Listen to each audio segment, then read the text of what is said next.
Well, it is 6:17 and time now for What's Trending.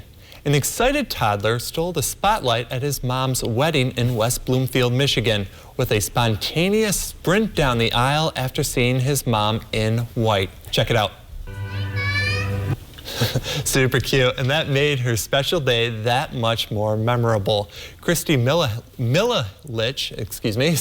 said 3-year-old Pierce was supposed to be the ring bearer, but wasn't having it. Instead, she said the little guy's courageous greeting was more than perfect, and if stealing the ceremony spotlight wasn't enough, little Pierce later stole the show on the dance floor. What a cool guy. Look at him dancing right there. What a cool guy, and definitely made her special day even that much more memorable for her, I would imagine. Yeah, it looks amazing. I mean, you know, just a little kid just having a good time. He might not even remember this when he's a grown-up, but he's going to look back at the videos and be like, what? I did that? That's so funny. I'm sure his mom will use it to embarrass him and his friends when he becomes an early teenager as well. Exactly. You already know that. But turning gears, a Colorado mother had a tearful reunion with her own mother.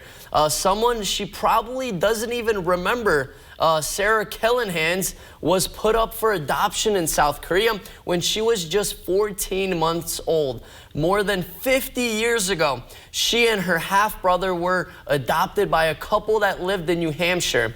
Her mother now lives in California, and with the help of some DNA analysts, she found her. Both Sarah and her brother each had a locket with their mother's picture and their baby picture in it.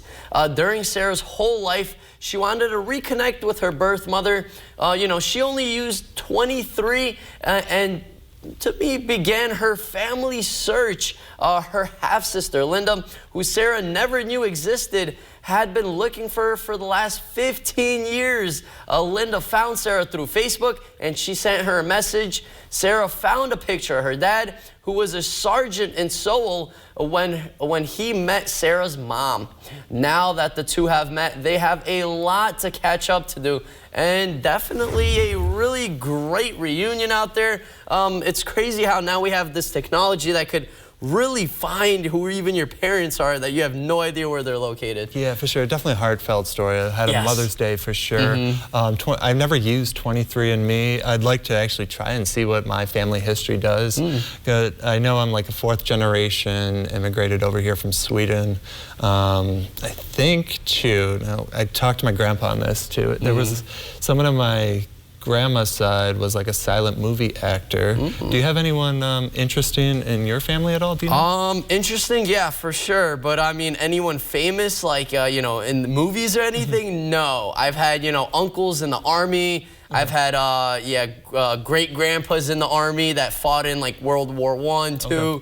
But overall, nothing besides that that I know of. So, but never know. I can see where the military in you comes out. You're just carrying on your family tradition, right? Exactly. Yeah, I'm in the National Guard as well. So let's go. Let's go Army. All right. Well, common courtesy at a baseball game is usually to give a kid a ball if it's hit to them. And one Toronto fan did that yesterday, and the kid was emotional with joy. In the top of the 6th inning, with the Yankees trailing by a run, star Aaron Judge smoked a solo home run into the second deck in Rogers Center. The ball was eventually picked up by a Blue Jays fan, but saw a young Yankee fan and proceeded to give the ball to him. The fan was so shocked by the gesture that he started to break down in tears, even by giving the Blue Jays fan a long hug. The Yankees would go on to win big 9-1 in their 11th game in a row. But what a cool gesture by the Toronto Blue Jays fan right there.